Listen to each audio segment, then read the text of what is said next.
الحمد لله حمدا حمدا والشكر لله شكرا شكرا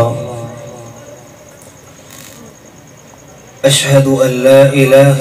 إلا الله وحده لا شريك له وأشهد أن محمدا عبده ورسوله أما بعد قال الله تعالى في القرآن المجيد والفرقان الحميد بسم الله الرحمن الرحيم وإذ تأذن ربكم لئن شكرتم لأزيدنكم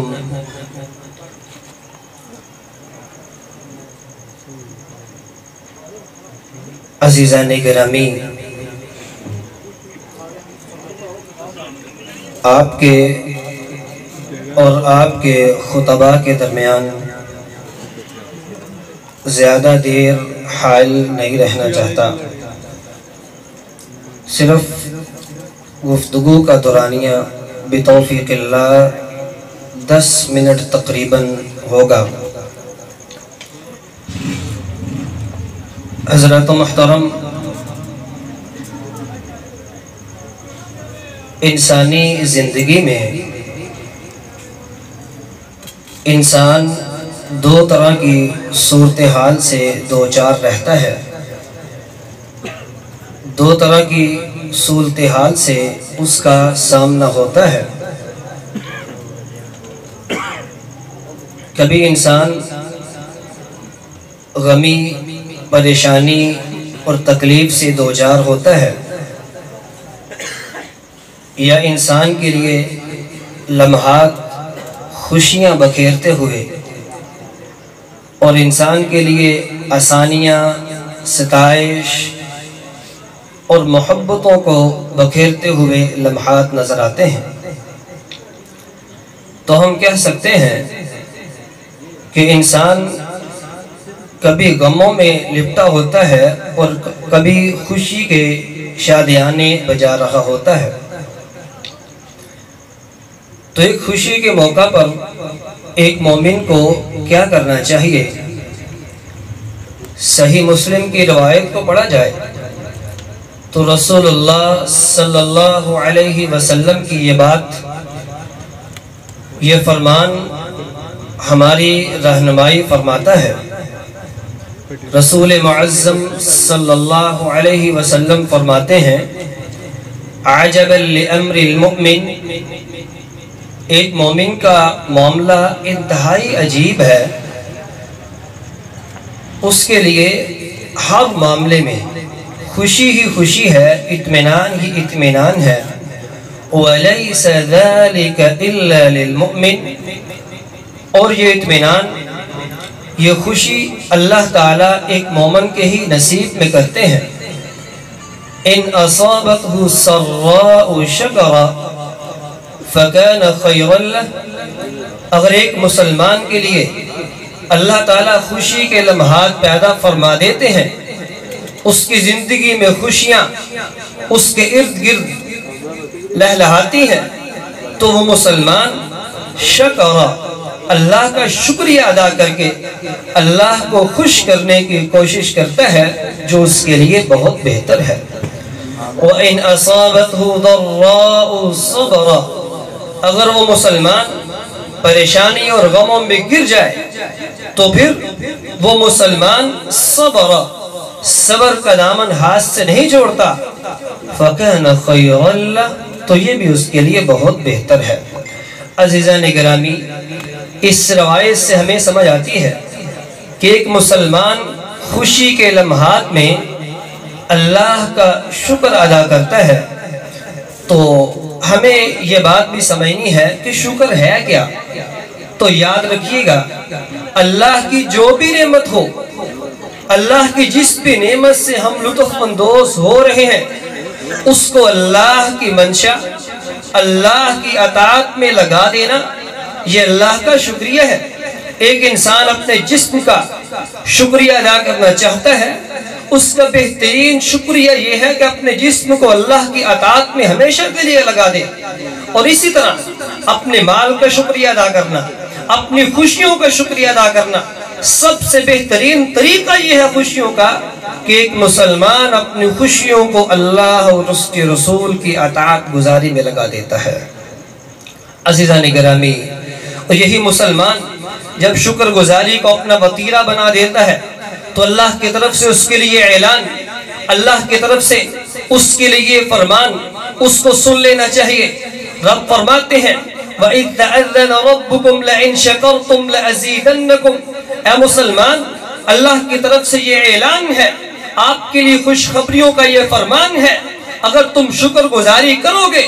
شکر گزاری تم کرتے چلے جاؤ، میرا اللہ ان نعمتوں میں اضافہ، اس میں برکات کا نزول، تو میرا اللہ تعالیٰ خود بخود کرتے چلے جائیں گے۔ عزیزان گرامی، جب مسلمان اللہ کی نعمتوں کو استعمال کر رہا ہوتا ہے تو اس کو یہ بات ہمیشہ ذہن نشین رکھنی چاہیے کہ اللہ کی نعمتیں انسان استعمال کرے گا تو اللہ اس سے ضرور اس کے پوچھیں گے بھی، اس سے سوال بھی کریں گے۔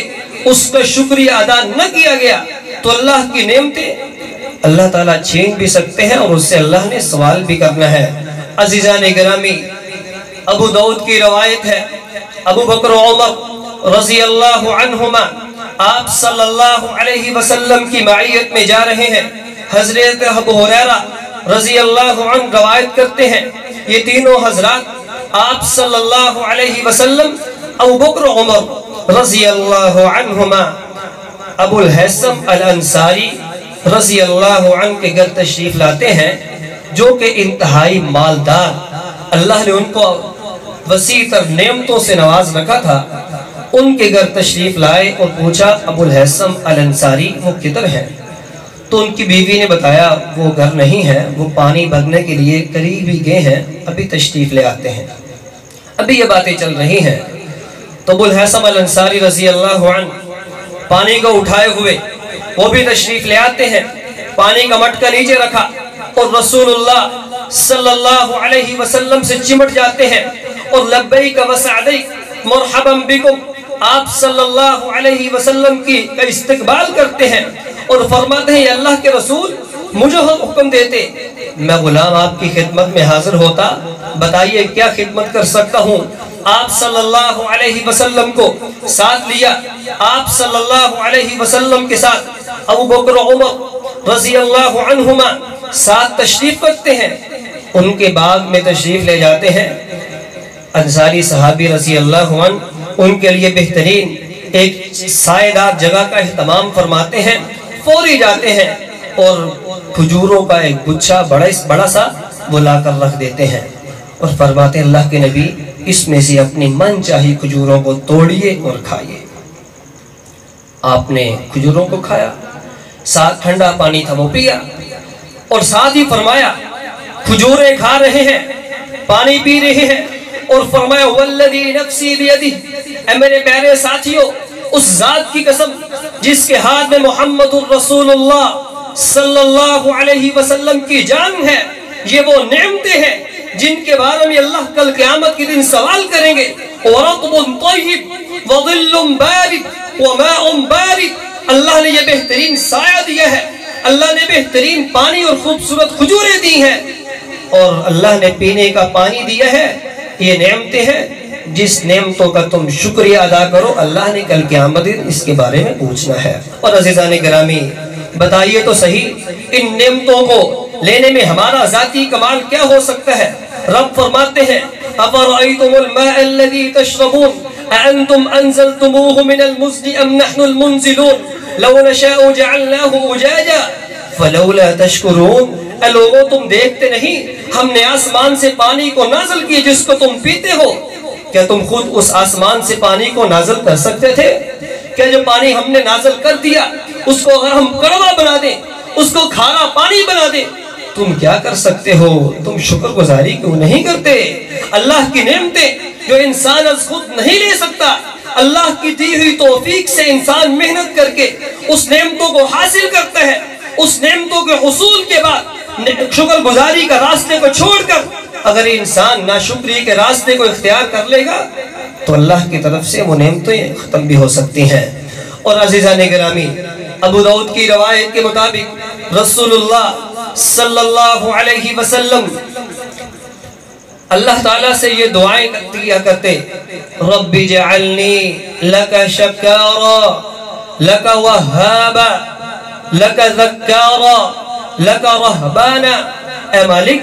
مجھے بہت زیادہ شکر کرنے والا بنا دیجئے، او کما قال علیہ السلام، اے میرے پیارے مالک و خالق مجھے بہت زیادہ اپنے آپ سے ڈرنے والا بنا دیجئے، میرے مالک و خالق مجھے اپنے سے بہت زیادہ یاد کرنے والا، اپنا ذکر کرنے والا بنا دیجئے۔ اور ابن ماجہ اور ابو داؤد کی ہی روایات کے مطابق رسول اللہ صلی اللہ علیہ وسلم تشریف رکھتے ہیں، معاذ بن جبل رضی اللہ عنہ آپ کے پاس ہے، آپ نے معاذ بن جبل کا ہاتھ پکڑا ہوا اور فرماتے ہیں: یا معاذ بن جبل واللہ انی لأحبک، اے معاذ بن جبل واللہ اللہ کی قسم میں تجھ سے محبت کرتا ہوں۔ اور معاذ فرماتے ہیں: اے اللہ کے نبی آپ پر میرے باپ قربان ہوں،